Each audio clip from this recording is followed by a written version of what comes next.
Okay lang. So, would you like to say hi sa iyong mga supporters? Hi! Mga meme! Alright, so we don't have a choice. There is only one card left. I'm gonna read the question for you. Some children nowadays struggle with completing tasks or taking care of their own responsibilities. How do you help your child develop responsibility at a young age? Karayahin natin. Kalabanan sa mga kabataan tilad na budlayan nga matapos ang anda mga ulubrahan kag patuno ng anda responsibilidad.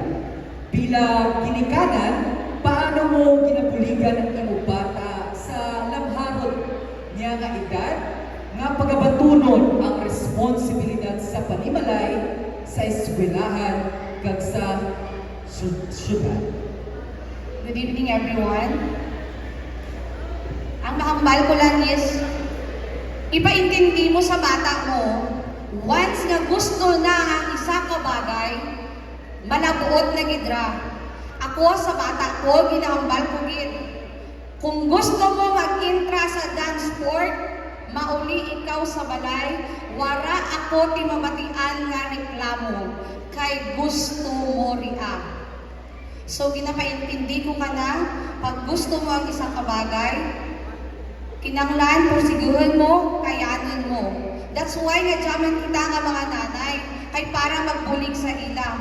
Kay kita, ang magbulig sa ila para matumanan na ang mga responsibilidad sa eskwelahan, sa komunidad, kag sa panimalay.